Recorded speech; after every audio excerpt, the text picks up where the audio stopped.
Hey there, and thanks for listening to the Beekeeping for Newbies podcast. Just a quick note, we're keeping the show ad-free right now, so if you're hearing ads, they're coming from your podcast player and not from us. If you find value in what we're doing, we'd love to hear from you. We rely on support from listeners like you to keep the lights on and keep the content flowing. Thanks for being here. Now let's get into the episode.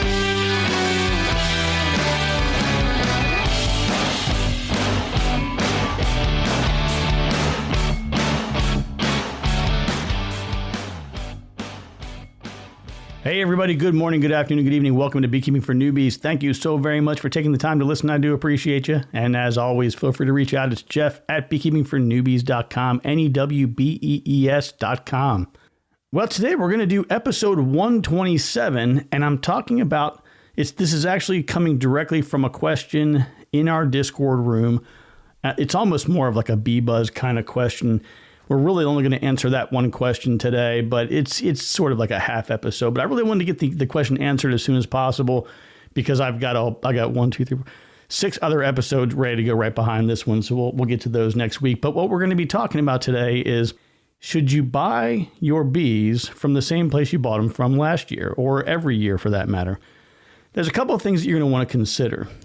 So the race of bees that do well in your area can definitely be a consideration. Now, there are a lot of places where like any race of bees will do well. The question I think that you kind of need to ask yourself goes back to the questions that we talked about, and we'll dive into it a bit more later. But, what are the important characteristics that you're interested in? What's important to you? And a lot of this information about the bees themselves, you can kind of figure this out from, again, from the bee club, from people in the area to say like, hey, what do you guys have? Oh, I've got Italians, I've got Carniolans, I've got, Buckfast, whatever it might be. But if something's working well as a race of bees in your area, that's a good starting point. Now, what I would like to do, like, for example, I would love to have some Buckfast bees and some Russians. I know that they do well in cooler climates. I think that from what I understand of the Buckfast bee, it's a good hardy bee. It has a good temperament. I would definitely like to have them. I just haven't had the availability really where I am to get them easily, which leads me into what the trickier kind of question would be. It's not so much a matter of what I want, but what does the apiary near me have available, or, what do whoever can ship them to me, what do they have? Because your options really are only going to be limited by what you can get. But if I had to give kind of a one-sentence answer to this question, I would say if you bought bees from them last year and everything is working fine, you feel like they treated you well, and the bees you got were good, they had no health issues, nothing that really jumped out, I would see no reason to not buy from them again. So the question then becomes, what's important to you, right? Now, as a new beekeeper, this is where you probably don't know what you don't know. So when people say, well, here's all the things that you kind of want to look for the genetics of your bees, of the list, what do you think sounds important? Well, a lot of people are going to be like, well, honey production is really important because I want to get a lot of honey. So they start looking for bees that are really good producers. And they're not necessarily thinking about temperament as much because they haven't kept bees yet, right? So they get these bees in that are just producing tons and tons of honey. And every time you interact with them, they're calculating ways to take you out. Right? You just know, like when you walk away, they're like, all right, next time, this is what we're going to do. And they just want you to die, right? Like, so once you've dealt with a colony that really doesn't like you at all, you may move, the temperament of those bees up a little bit higher in your priority list. Now, let's go ahead and take a second. Now, I used to always tell everybody, and you guys, if you've been listening for a while, you know this, there's the 5 traits that I tell you that you want to look for as you are developing your own bee yard, and you're getting rid of queens or traits that you don't like and really trying to hold on to and, reproduce new queens with the traits that you do like. I'm adding a 6th one to the list, and we'll get there with number 6. So number 1 on the list is going to be the ability to overwinter. This is hands down, like really, it's got to be near the top of the list. It's got to be really high up because there is that thing you could do if you wanted to, where you buy some bees in the spring and you take all of their honey and then you just say, okay, guys, well, I hope you had a good year, and they just die because you took all of their honey. A lot of people actually already do this. They just don't know it. They take all the honey in and they say, I'm just going to feed the heck out of them and get a bunch of sugar candy and bricks and fondant and all this stuff in there, and they wonder why they died. But talking about the ability to overwinter is actually an interesting little side discussion I think we should have. There are a lot of places that are going to sell you overwintered nukes. So like, I'm going to guess on nuke prices now. I haven't looked in a couple of years probably, except for the guy, Rick sent me an email and told me about a guy in Canada selling nukes for $50, which I would love to go there and buy like 100 of them. But outside of that, I think right now about $200 is probably what you're going to be looking at for a nuke. And I've seen people hitting $250, $275. But here's a little marketing gimmick that I want you to be aware of. I'm not saying that everybody is doing this or that this is something that's going to be a real common thing to watch out for, but you want to ask a few questions. People will sell what they call overwintered nukes.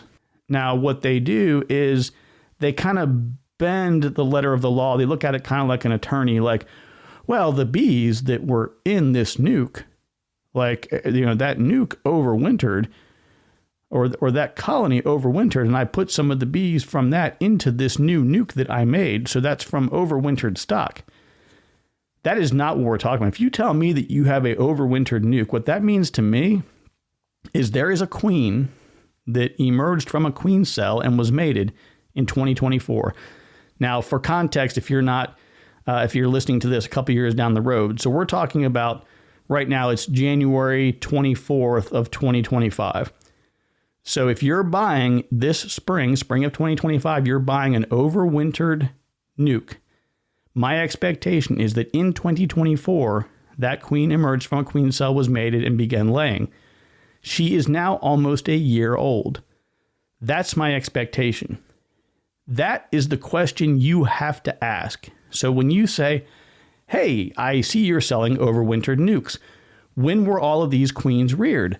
Like when were these, when did the queens, when did you guys establish these queens? Because that's a question that they have to know. If they say, oh, we're not really sure, we don't keep that good of records, that's a big red flag. If they don't have records of the queens they're producing, big red flag, run away, do not pass go, do not collect $200, you got to go away, you don't want to do business with them. They should be able to clearly tell you about that. What some places are doing is they are counting the overwintered bees as being overwintered and then mating queens that are brand new queens in the spring of 2025 and selling you that queen. So technically they're not lying. The bees came out of a nuke or a colony that overwintered to become that nuke, and they're installing a newly mated queen. So that's why there's a premium. The premium is for the queen that overwintered. If she didn't overwinter, you're not getting a good deal. All right, number 2 on the list is the temperament. Now, again, these are no particular order, right? You may have a thing that's more important to you. Move them around as you may. The last one, the newly added one, number 6, I'm going to argue that that is equally as important as number 1 on the list so far. But temperament, how nice, how mean, how are the bees when you come around? This is kind of a weird thing because I've seen some colonies that are really, really great producers, but they are just ornery as they can be. And you have to think about in the wild, it's probably better for them to be aggressive and very protective of what they've worked hard to acquire and to make during the flow and being able to store away all that honey. It's kind of natural to want them to be protective of that. But yet for you as the beekeeper, you want them to be really, really nice. So finding that balance between their temperament, and another one on the list here is honey production. So how can you get a decent amount of honey with the right amount of temperament? Again, it's a little balancing act. So we just talked about temperament and honey, and we're going to go to hygiene now. Now, hygiene has multiple aspects to it. It's not just a matter of how well they generally clean up the hive, but it's being able to recognize something wrong with brood and get it out quickly before whatever that disease might be can continue to spread. Or, for whatever reason, maybe you've had an issue of chalk brood or sac brood, or there's something that just for whatever reason, that particular larva that was capped and it was in the pupal phase did not continue to develop. For having bees that just hygienically clean things up. Like I've had the bottom of the hive before where there's just junk everywhere. Like you open up and you get to the bottom and there's just crap all over the place. I've had others where you open it up and everything is nice and neat and clean. So like good general cleanliness, is good and great and all of that. But it's really the ability of the bees to clean each other and monitor each other. And this also kind of comes into when you hear about VSH, Varroa sensitive hygiene. So this goes into the bees being able to, as part of their grooming behaviors, being able to go to each other and be like, hey sis, I need you to turn around there, like right by your shoulder, that thing, and they're like touching their mouth. What, over here by my mouth? No, it's on your shoulder. And being able to actually remove the mites as part of the physical grooming, but also on the other part of hygiene is being able to kind of sniff out like, hey, inside this cell, there's a Varroa mite. We got to get this thing out of here.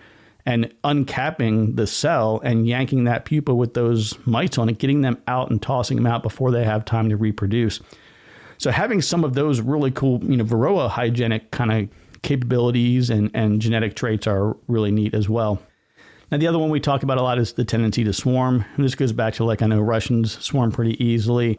I think any colony that is under a lot of pressure for space, they're going to swarm. It's going to happen. It's just a matter of, what the tolerance is for that among the different kind of races and individual genetics within those races. Paying attention to that and knowing what you're getting into. Like, I've had several people that have had Russians and they've been like, I just can't keep up with them. They just swarm like crazy.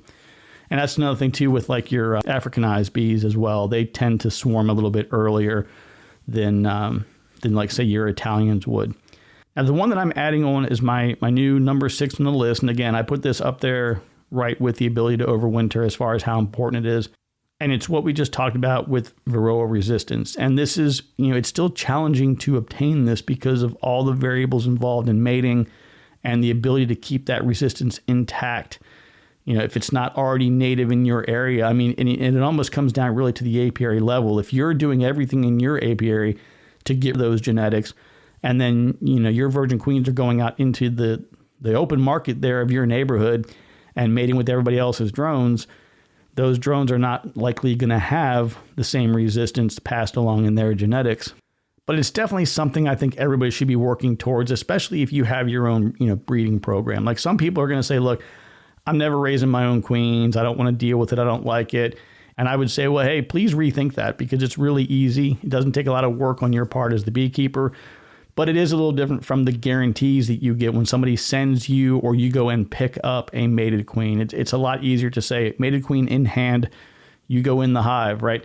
That's a lot easier than, okay, here's a queen cell. I'm going to wait for the queen to emerge. I'm going to wait for her to get out on her mating flight, return successfully, start laying. Having some of those variables in there and not knowing whether or not she's going to make it back. I understand why some people want the guarantee of just buying a queen. I understand that. But if you do any kind of breeding on your own and you're trying to do something, if nothing else, you should be monitoring all of these things, at least like on a monthly basis. Pull your mite counts every month. See where they are. If you have, let's say you have 5 colonies and 4 of them are like showing, 1 or 2 mites per 100 and you've got one that's got 8, 10, 20, like you really might want to look at requeening that, that colony that's having some struggles there. It's like pay now, pay later, right? If you don't want to do it now, okay, that's fine. That colony is probably going to have a pretty heavy viral load by the time they hit, August, September timeframe. But you can roll the dice and hope that they get it together. So here are the things that I would be asking of that apiary. Even though I bought from them last year, I would ask them this. It would be great as a first-time buyer or a return buyer. The first thing I want to say is if they're going to be professional and they're answering all your questions, which you should be asking a lot, right? You should be asking a lot of questions because I look at it maybe differently. If I go into a local convenience store and the person who's working the counter there at like 7-Eleven and I'm like, hey, Mr. or Mrs. 7-Eleven person, I got this Dr. Pepper here and I see where it says there is some sodium bicarbonate in here or whatever chemicals are in it. I'm not expecting that they're going to give me a big discussion. Like they're not going to be able to really dive in deep as to why I should or shouldn't consume certain things that they're selling to me. That's not the nature of that relationship. When you go and you buy honeybees from somebody, like to me, there's an expectation that I have as the one selling them. We're kind of entering into a little bit of a partnership here. We're going to work together. I want to make sure that you're comfortable with what you're buying. You understand what you're buying. You know what the next steps are. Like if somebody came to me and said, look, I want to buy this nuke from you. I'm going to say, great. How long have you been keeping bees? And you're like, oh, 5 years. Oh, okay, cool. You have any questions for me? Like I want to know because I want to help you. I want you to be successful. and I want to be your partner in that, in that transaction. So if you start asking them questions and they don't want to talk, they don't want to answer things, the answers are really short, they're kind of blowing you off, that should be a red flag for you.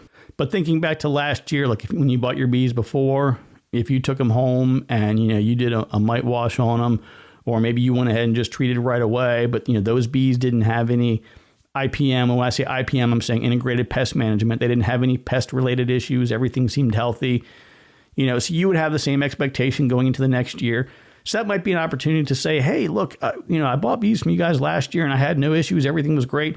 Have you guys changed anything in your operation? Are you still all using your own bees? Are you doing anything different? Because a lot of apiaries, and again, I shouldn't say a lot of apiaries. I know that there are people and groups who will, as an example here in Virginia, they'll run down to Georgia, load up a big truck and trailer with a couple hundred packages, come back to Virginia, install all the packages in a bunch of nuke boxes, and then a month later they're selling nukes for, so they're getting a bulk deal for like, $70, $80 on a package, and they take it back to Virginia for a month, raise it into a nuke and sell it for $2 or $2.20, and they're getting, like 120% markup or whatever it comes out to be. That's fine for conducting the transaction of selling a nuke. It doesn't help with anything genetically. It doesn't help bring genetics into your area that are good in your area, things like that. So when we talk about trying to find genetics that are local to you, you have to ask that question, because just because you buy it at an apiary 20 minutes from your house, they may outsource all the packages. Like they may sell nukes and they sell 100 nukes a year.